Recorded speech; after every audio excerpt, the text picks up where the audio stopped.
নমস্কার, স্বাগত সবাইকে। মানুষের ডিমান্ডে এই অনুষ্ঠান একটু দেরিতে হলেও আপনাদের অপেক্ষায় আমাদেরকে সরাসরি লাইভ করতে হচ্ছে। আজকে এমন একটা দিন যে আমরা ঠিক স্বাধীনতা দিবসের প্রাক্কালে বসে অনুষ্ঠান করছি। অর্থাৎ শুধুমাত্র এই স্বাধীনতা মানুষ বা দেশের স্বাধীনতা নয়, প্রত্যেকটি মানুষ চান যে তাদের ব্যক্তিগত জীবনে স্বাধীনতা থাকুক, কিন্তু মানুষকে পরাধীন করে যে সমস্যা, সেটা হচ্ছে নানান রকম রোগ, জরা, ক্লিষ্ট, ব্যাধি। এগুলো মানুষকে পরাধীন করে রাখে। পার্শিয়ালি যদি কারোর রোগ হয়, কোনো রকম সমস্যা থাকে, শারীরিক সমস্যা থাকে, তাহলে তিনি মনে করেন যে আমি পরাধীনতার বেড়ি দিয়ে বাঁধা, একদম তার এটা অনুভূতি হয়। তো আজকে কাজেই সেই কারণের জন্য স্বাধীনতার প্রাক্কালের এই অনুষ্ঠানে আপনাদের সবাইকে স্বাগত জানাই NBP Unani and Ayurveda research সেন্টারের প্রোগ্রামে। একই সঙ্গে আমি স্বাগত জানাই the head of that particular institute, the director sir doctor Binod Sharma আমাদের সঙ্গে লাইভ অনুষ্ঠানে উপস্থিত রয়েছেন। আজ যে শিডিউলগুলো আপনাদেরকে বলছি, সেই শিডিউলের মধ্যে একাধিক শিডিউল ডক্টর শর্মা যাচ্ছেন, কাজে সেই শিডিউলগুলো আমি আপনাদেরকে বলবো আর কিছুক্ষণের মধ্যে। কিন্তু আজকের টপিক হচ্ছে অ্যালার্জি। এই অ্যালার্জি নানান রকমভাবে হতে পারে এবং দেহের কোন অংশে অ্যালার্জি হতে পারে না সেটা যদি জিজ্ঞেস করেন তো আমার কাছে সঠিক কোনো উত্তর নেই। মানে এমনকি আমি একদিন শুনে অবাক হয়েছিলাম অনেকদিন আগে যে মানুষের চোখে অ্যালার্জি হয়, চোখে পর্যন্ত অ্যালার্জি হতে পারে, চুলে, মাথার স্কালে, উপরে স্ক্রিনে এবং এমনকি দেহের ভেতরে পর্যন্ত অ্যালার্জি হতে পারে।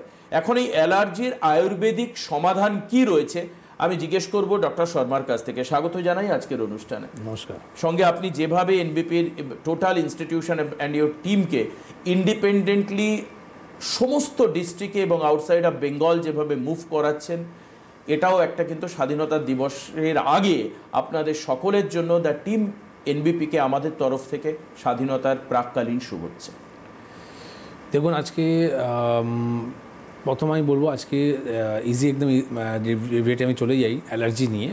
তো আজকে দেখুন, অ্যালার্জি একটা কমন একটা সমস্যা, যেটা মানুষে কম বেশি করে সবাই কিন্তু সাফারিং করে। হ্যাঁ, এবার অ্যালার্জি কিন্তু অনেক ধরনের অ্যালার্জি হতে পারে। এবার এই অ্যালার্জিটা কেন হয়, হোয়াট ইজ অ্যালার্জি, হ্যাঁ, অ্যালার্জির উপচারটা কী করলেই অ্যালার্জি থেকে বেরোতে পারবো। আজকে অ্যালার্জি যদি সরল ভাষায় যদি বলা হয় কি অ্যালার্জি কাকে বলা হয়, যেই জিনিসটা আপনার বডি আইডেন্টিফাই করতে পারে না। মানে আপনি কোনো খাবার খেলেন, বাদাম খেলেন, চানা খেলেন, আপনি চিংড়ি মাছ খেলেন, হ্যাঁ, যা কিছু XYZ আপনি যা কিছু আপনি খাচ্ছেন, সেই বডিটা আপনাকে আইডেন্টিফাই করতে পারছে না, বডি আপনার বুঝতে পারছেন না। তখন কি করে, তখন রিয়াকশান করে, উল্টো রিয়াকশান করে। উল্টো রিয়াকশান অনেক ধরনের হতে পারে। সেটা আপনার চোখ লাল হতে পারে, স্কিনে আপনার র্যাশ বেরোতে পারে, আপনার চোখ মুখ ফুলে যেতে পারে, ঠিক আছে। আবার অনেক সময় দেখবেন আপনার শ্বাসকষ্ট হতে চালু হবে। তো অ্যালার্জি অনেক ধরনের অ্যালার্জি আছে, ঠিক আছে। তো পার্টিকুলার দেখবেন, আপনি যদি খাবারের কথা বলেন তো শুধু খাবার কথা নয়, আপনার যদি বাড়িতে যদি কোনো বিড়াল আছে বা আপনার কুকুর আছে, তার যে লোমগুলো থাকে, এই লোম থেকে কিন্তু অ্যালার্জি হতে পারে। এবার আপনি ডাক্তার দেখাচ্ছেন, হয়তো আপনি খাবার থেকে বন্ধ করে দিয়েছেন, কিন্তু অ্যালার্জি আপনার সেখানে ছিল। তো এই যে আইডেন্টিফাই করা কাজটা হয়তো আপনার একটা বডি করে, আর সেকেন্ড আপনার একটা ডাক্তার করে। তো প্রপার যদি আপনি ডাক্তারকে না দেখিয়ে যদি আপনি অ্যালার্জির উপরে যদি এক্সপেরিমেন্ট করেন, তো এটা মাথায় রাখুন কি সিভিয়ার জায়গায় যখন পৌঁছে যায় তখন কিন্তু মানুষের মৃত্যু হতে পারে অ্যালার্জি থেকে, ঠিক আছে। তো আমি আপনাকে বলবো কি এই অ্যালার্জি সমস্যাটা আজকে আমরা কি জানতে পেলাম কি অ্যালার্জি কাকে বলা হয়। সাধারণ ভাষায় যে অ্যালার্জি, যে আপনার শরীর যে আপনার আইডেন্টিফাই করতে পারলো না, শরীরের জন্য তখন আপনার রিয়েকশন যে করে, সেটাই হচ্ছে অ্যালার্জি, ঠিক আছে। এবার এই অ্যালার্জি থেকে যে খাওয়ার মধ্যে আপনার শরীরকে আজকে জানতে হবে। ধরুন আপনি কোনো কিছু খেলেন, তারপরে কিন্তু আপনার অ্যালার্জি সমস্যাটা হলো, তার মানে আপনাকে বুঝতে হবে কি কী খেলেন। সে কাজটা কিন্তু আপনার নিজের আছে, আপনাকে নিজে আইডেন্টিফাই করতে হবে, ঠিক আছে। এর সাথে সাথে আপনি রিপোর্ট করাতে পারেন। রিপোর্টের মধ্যে আপনার IG বলে একটা রিপোর্ট হয়, যেটা অ্যালার্জি আপনার কত আছে, তার সাথে সাথে আপনার স্যাট রিপোর্ট হয়, মানে কি খাওয়ার থেকে বা কোন জিনিস থেকে আপনার অ্যালার্জি আছে। ধরুন আপনার ফুল থেকে অ্যালার্জি আছে, আপনি প্রত্যেকদিন সকালবেলা ঠাকুরের জন্য ধূপ দিচ্ছেন, তখন আপনি ফুলের কিন্তু হাত দিলেন, তার থেকে কিন্তু আপনার অ্যালার্জি হতে পারে, ঠিক আছে। আবার অনেকজন দেখবেন আপনি সানের রে থেকে আপনার অ্যালার্জি আছে। অনেক সময় দেখবেন আপনার মেডিসিনের যে ড্রাগস আছে, মেডিসিনের ড্রাগস থেকে কিন্তু অ্যালার্জি থাকে। তো এবার কী থেকে অ্যালার্জি আপনার হচ্ছে সেটা আইডেন্টিফাই করার কাজটা প্রপার কিন্তু ডাক্তারদের আছে বা আপনার রিপোর্টে আছে। তো সবসময় মাথায় রাখবেন, এক্সপেরিমেন্ট করবেন না, আপনি ডাক্তারকে দেখাবেন, তারা রিপোর্ট করে আইডেন্টিফাই করে তখন আপনার চিকিৎসা করবে। চিকিৎসা করার পর কিন্তু ওটা সঠিক চিকিৎসাটা হয়। এইবার আপনি যদি হোমিওপ্যাথি যদি কথা বলেন তাহলে কিন্তু দেখবেন অ্যালার্জি যে মেডিসিনগুলো আছে না, সেটা খাওয়ার পর হয়তো আপনার থামাচাপা দিয়ে রাখে, ঠিক আছে। তার ফলে কি হয়, আপনার এই সমস্যা কিন্তু আস্তে আস্তে কিন্তু বাড়ছে। যাদের সিওপিডির সমস্যা আছে, শ্বাসকষ্ট সমস্যা আছে, তাদের যদি অ্যালার্জি হয়ে থাকে তাদের কিন্তু শ্বাসকষ্টটা বেড়ে যায়। আবার যদি একজিমার কারো রয়েছে, মানে আপনার যদি ইচিংয়ের সমস্যা রয়েছে, তাদের যদি অ্যালার্জিটা বেড়ে যায় তাদের কিন্তু কষ্টটা বেড়ে যায়। তো এই যে অ্যালার্জি যে জিনিসটা বললাম, এই প্রপার চিকিৎসাটা আয়ুর্বেদ মধ্যেই আছে, যেখানে আপনি সম্পূর্ণভাবে ঠিক করতে পারেন। আমি কিছু আপনাকে বাড়িতে জন্য বলে দেবো যে আপনি ঘরের মধ্যে কী করলে এই অ্যালার্জি থেকে ভালো হতে পারেন। যদি আপনার কোনো রকম র্যাশ যদি বেরিয়ে থাকে, নারকেল তেলের মধ্যে আপনি হলুদ মিশিয়ে নেবেন। হলুদ মেশানোর পর আপনি সেই জায়গাতে অ্যাপ্লাই করবেন, তাহলে কিন্তু দেখবেন আপনার অ্যালার্জি থেকে আপনি আরাম পাবেন। তার সাথে সাথে আপনি কি করবেন, খাবার মধ্যে নিমের যে মানে আপনি বলতে পারেন ইন্ডিকেশন, মানে নিমের পাতার আপনার যে ফল আছে, ঠিক আছে, তার যে উপকারটা, মানে আপনাকে এই প্রোগ্রামের মধ্যে হয়তো উল্লেখ করে বলতে পারবো না। নিম একটা এরকমের জিনিস আছে যেখানে আপনি অনেক রোগ থেকে ভালো হতে পারেন। তো আপনি নিম হলো, হলুদ হলো, মধু হলো, এই তিনটে যে জিনিস আছে এটা আপনি খেতে চালু করতে পারেন, তাহলে আপনি অ্যালার্জি থেকে ভালো থাকতে পারেন। আর এর সাথে সাথে যে জায়গাটা আপনাকে বলছিলাম কি, আপনি একটা কাজ আর ভুল করে মানুষরা, ধরুন আপনার কোনো খাবার থেকে অ্যালার্জি আছে, আপনি কি করছেন, এই খাওয়াটা বন্ধ করছেন না, আপনি কি করছেন, সেম জিনিস আপনি অ্যালার্জি ওষুধ খেয়ে নিচ্ছেন। তো অ্যালার্জি ওষুধ খেয়ে আপনি ভাবছেন যে আমি এটা খাবো, এই ভুলটা করবেন না। কারণটা হচ্ছে, আমি বারবার বলছি কি, অ্যালার্জি একটা এরকম জিনিস আছে যে মানুষের মৃত্যু অবধি নিয়ে যায়। তো আপনাকে এই এক্সপেরিমেন্টটা না করে সবসময় চিকিৎসা করে আপনি অ্যালার্জিকে পুরোপুরি ভালো করতে পারেন। একদমই। আপনারা আজকের অনুষ্ঠানে ফোন করুন যাদের অ্যালার্জির সমস্যা রয়েছে তাদের। আমরা এটাও দেখেছি অনেক আগে, মানে বিভিন্ন সময় দেখি যে কোনো বিশেষ ইনজেকশন দেওয়ার আগে বা অপারেশনের আগেও কিন্তু অ্যালার্জি টেস্ট হয়, স্কিনের উপরে গোল দিয়ে পেন দিয়ে অ্যালার্জি টেস্ট হয়। একটা গল্পের কথা মনে পড়লে হয়তো আগে বলেছি, তবু একবার বলি যে দীঘাতে ঘুরতে যাওয়া এক পরিবার, সুখী হাসি পরিবার, খুশিতে তারা দীঘায় সমুদ্র সৈকতে ঘুরতে গেছেন। দীঘায় গিয়ে তারা শুনলেন যে সি ফুড পাওয়া যায় উদয়পুর বলে একটি জায়গা, সেখানে তারা গেলেন পুরো পরিবার সহ, 4-5 জন সদস্য। তারা ঘুরছেন ফিরছেন, দেখলেন বালির ওপরে একজন ব্যক্তি কাঁকড়া বিক্রি করছে, কাঁকড়া পুড়িয়ে বিক্রি করছে, তন্দুর কাঁকড়ার ক্র্যাব তন্দুর বিক্রি হচ্ছে। তন্দুর খেলেন, সবাই খেলেন, কিন্তু তার মধ্যে একজনের কিছুক্ষণের মধ্যেই শ্বাস প্রশ্বাসে প্রবলেম শুরু হলো। পরবর্তীকালে এই ঘটনা আমাদের দুঃখ লেগেছে সবার, অত্যন্ত দুঃখজনক, হৃদয় বিদারক ঘটনা। পরিবারের ওই সদস্যের মৃত্যু হয়েছিল। কাজেই এই মানে অ্যালার্জি ভেরি সিরিয়াস নোট। এই ডাক্তার বলেন যে কোন খাবার খেলে অ্যালার্জি হয় তাকে নোটিফাই করা, তাকে আইডেন্টিফাই করা, এটা আপনারও কাজ। আসুন এক এক করে আপনাদের ফোন নিই। যাদের অ্যালার্জি কেন্দ্রিক সমস্যা রয়েছে তারা অবশ্যই আজকের অনুষ্ঠানে আপনাদের নক করতে পারেন এবং জানতে পারেন যে কি হচ্ছে, আপনার কি ধরনের সিমটম হচ্ছে। ইনিশিয়াল একটা গাইডলাইন এখান থেকে দেওয়া হবে। কে আছেন ফোনে? হ্যালো। হ্যাঁ নমস্কার, কে বলছেন? নমস্কার, আমি শিলিগুড়ি থেকে কিশোর সরকার বলছি। বলুন কি হয়েছে আপনার? হয়েছে আপনার খুব অ্যালার্জি, মানে আমাদের খুব চুলকানি, খুব অ্যালার্জি। হ্যাঁ, এর জন্য ফোন করেছি ডাক্তারবাবুর কাছে। আচ্ছা আচ্ছা আচ্ছা, এখন কোনো চিকিৎসা করছেন আপনি? চিকিৎসা বললে আপনার নর্মালি আপনি মেডিসিনের দোকান থেকে মলম এনে মলম লাগাচ্ছি। হ্যাঁ, আচ্ছা, আপনি কোনো রিপোর্ট কিছু করেছেন? না, করিনি, রিপোর্ট করিনি। আচ্ছা আচ্ছা, দেখুন এইটাই হচ্ছে সবথেকে, যেটা আমি বললাম না, মানুষরা বেশি করে এক্সপেরিমেন্টটা করে। আপনার অ্যালার্জি হয়েছে, আপনি হয়তো ওষুধ দোকান থেকে আপনি অ্যালার্জি বড়িটা খেয়ে আপনি অ্যালার্জিকে চেপে রেখেছেন। এই ভুল কাজটা না করেন, ঠিক আছে? প্রথম তো বলবো কি, শিলিগুড়ি থেকে আপনি ফোন করেছিলেন, আগামীকাল বলছি, 16 তারিখে, মানে আগামী শনিবার দিনই, পরশু দিন আমি শিলিগুড়িতে নিজে থাকবো। আপনি যদি পারেন একবার এসে দেখা করবেন, তাহলে আমি ওই রিপোর্টটা লিখে দেবো আপনাকে। বা আপনি যদি এখন ভালো করে শুনতে পাচ্ছেন তাহলে আপনাকে বলে দিই, ব্লাডের মধ্যে একটা আইজি রিপোর্ট করান আর একটা স্যাট রিপোর্ট করাবেন। এই দুটো রিপোর্ট করলে আপনি জানতে পারবেন কি কি খাবার থেকে অ্যালার্জি আছে, সেটাকে স্ট্রিক্টলি আপনি স্টপ করবেন। এর সাথে আপনাকে কিছু মেডিসিন নেওয়া হবে, তাতে আপনার যে অ্যালার্জিগুলো রয়েছে সেটাকে সম্পূর্ণভাবে ঠিক করা যাবে, ঠিক আছে? তো আমি আপনাকে এটাই বলবো কি, আপনি আগামী যে শনিবার রয়েছে সেই শনিবার দিন ডেটকে দেখা করুন, আর তার আগে যদি আপনি ব্লাড রিপোর্ট করতে পারেন তাহলে খুব ভালো হয়। বেশ, কালকে আপনি আরামসে করে নিতেই পারেন, কালকে পুরো দিন ফাঁকা রয়েছে। পরশু দিন চেম্বার রয়েছে শিলিগুড়িতে। ডক্টর শর্মা আবারও প্রায় মাস 2-1 পরে শিলিগুড়ি যাচ্ছেন, তো কাজেই শিলিগুড়ির চেম্বার মিস করবেন না। বিশেষত নর্থ বেঙ্গলের মানুষদের কাছে আমাদের কিন্তু এই বক্তব্য থাকবে। আচ্ছা, এবার হচ্ছে এই অ্যালার্জি হলে অনেক সময় আমরা দেখেছি যে শ্বাস প্রশ্বাসে সমস্যা হয়, এবং আমি অনেক লোককে দেখেছি চোখ পুরো অ্যাবসলিউট লাল, একদম পুরো রেড হয়ে গেছে চোখ।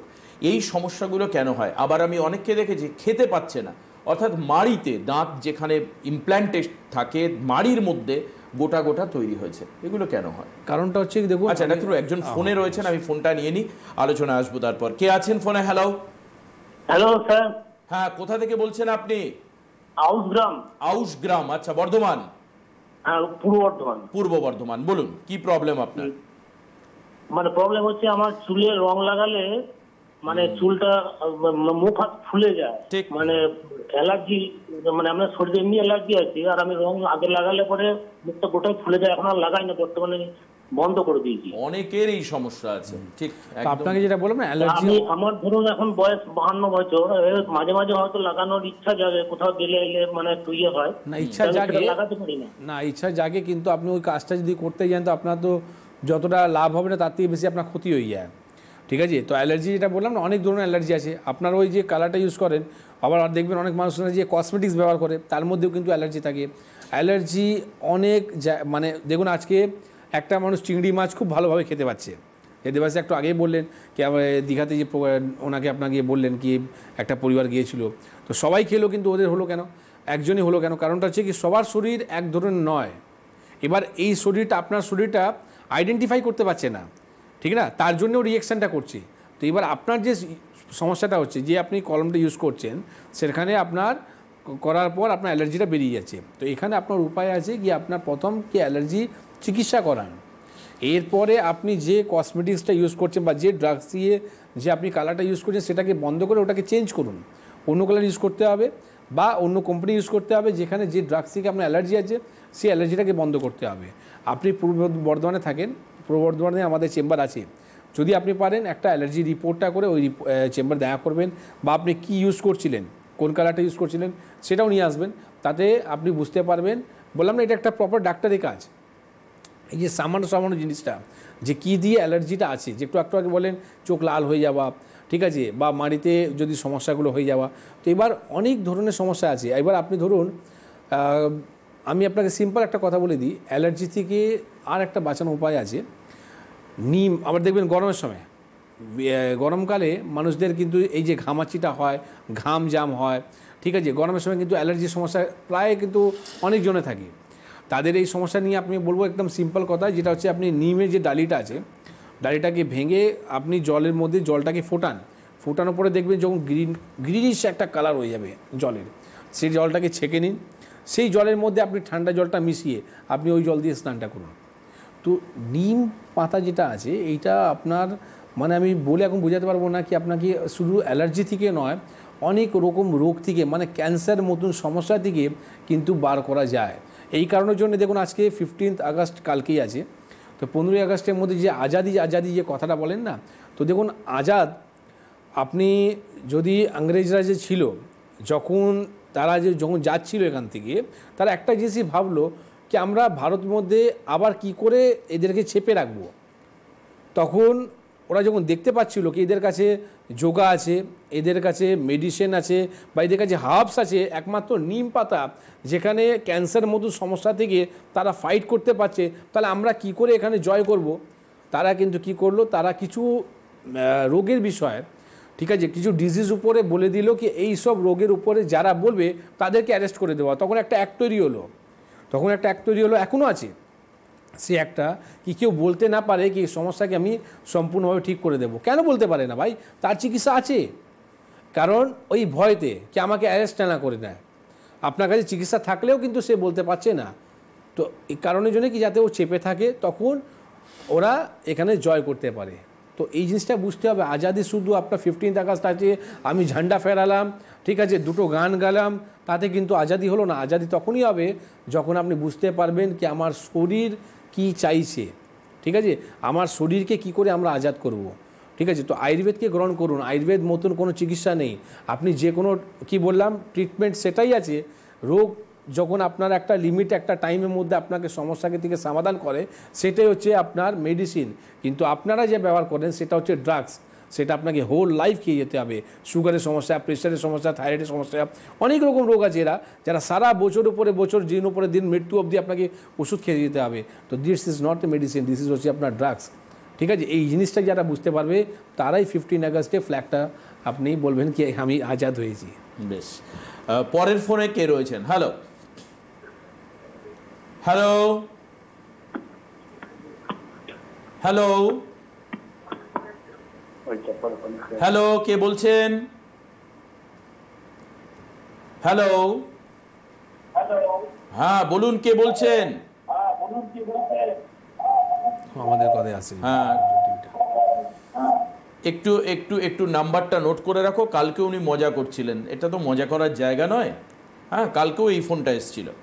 তো যাই হোক, যাদের প্রয়োজন তারা ফোন পান না, হ্যাঁ, এই ধরনের কিছু অকৃতজ্ঞ মানুষের জন্য। তো যাই হোক, অনেকের সমস্যা করে যদি আপনার ভালো লাগে আর কি বলবো। তো যাই হোক, এখন ব্যাপার হচ্ছে এই অ্যালার্জির ট্রিটমেন্টটা কিভাবে হয়, এবং এই ক্ষেত্রে ডাক্তারবাবু আপনাকে জিজ্ঞেস করবো যে পঞ্চকর্মার গুরুত্ব কতটা। কারণ আমি দেখেছি অনেক ক্ষেত্রে আয়ুর্বেদে অ্যালার্জি জাতীয় সমস্যার জন্য পঞ্চকর্মকে প্রেসক্রাইব করা হচ্ছে। আমি আসবো উত্তরে, কিন্তু তার আগে আরেকজন ফোনে রয়েছেন। হ্যালো, কে আছেন? হ্যালো, হ্যাঁ বলুন দিদি। আমার সুগারটা 85 আছে আর কি। ডাক্তারবাবুকে জিজ্ঞেস করছি, ডাক্তারবাবু সেদিন এই অনুষ্ঠানে একটা ব্যায়াম দেখাচ্ছিলেন প্যানক্রিয়াসের আর কি। দুটো হাঁটুর উপরে যে হাট আছে তার উপরে হাত দিয়ে ব্যায়ামটা করতে বললেন যে বয়স্ক লোকরা এই ব্যায়ামটা করতে পারে। এই জন্য আমি ডাক্তারবাবুকে জিজ্ঞেস করি আমার যে 85 সুগার আছে তাতে কি আমি সেই ব্যায়ামটা করতে পারি? আপনি কোথা থেকে বলছেন দিদি? পূর্ব মেদিনীপুর থেকে। পূর্ব মেদিনীপুর, ওকে, রাইট, বলুন। দেখুন, আপনাকে যে ব্যায়াম দেখালো হলো, তার মানে এটা নয় কি আপনি যাদের সুগার আছে তারাই করবে। আপনার যে 85 যে সুগারটা আছে তার জন্যে আপনাকে মেডিসিন খেতে হবে না, কিন্তু আজকে 85 আছে, হয়তো আপনার কালকে 185 হতে পারে না। তো তার জন্য এই যে ব্যায়ামটা করা, তার মানে এটা না কি সুগার ফল করে যাওয়া। আপনার তাতে কি হবে, আপনার প্যানক্রিয়াসটা বুস্ট হবে, তাতে ইন ফিউচার আপনার সুগার হবে না।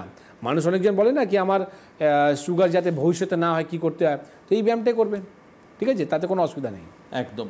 আমি আসুন, আরেকজন রয়েছেন ফোনে। এই ফোন নেওয়ার পর আমি চেম্বার বলে দেবো। আপনারা অনেকে রেডি হয়ে থাকেন লেখবার জন্য, সেই রেডি হয়ে নিন, আমি সেই জন্য আগেই জানিয়ে দিলাম। কে আছেন ফোনে? হ্যালো। হ্যাঁ, ডাক্তারবাবু বলছেন? না, ডাক্তারবাবু সঙ্গে যাকে দেখতে পাচ্ছেন তিনি বলছি। কোথা থেকে বলছেন বলুন? আচ্ছা, হ্যালো, আমি বর্ধমান থেকে বলছি। বেশ, বলুন, এবার কি হয়েছে বলুন আপনার। আমার অনেকদিন ধরেই এখানে অনেক ডাক্তার দেখিয়েছি, চোখে মানে ঝাপসা দেখছি, চশমা করেও সেই ঝাপসা হচ্ছে, চোখে ঝাপসা এটা দেখছেন। কি কিছু করা যাবে? অবশ্যই করা যাবে। প্রথম তো এটা বলুন কি আপনার কোনো সুগার আছে কি? আমার সুগার নেই। তো সুগার নেই। বয়স কত আপনার? বয়স হচ্ছে 65। 65। তো আপনার যে ডাক্তারবাবুকে আপনি দেখাচ্ছেন তারা কি বলছে, কি হয়েছে আপনার চোখে?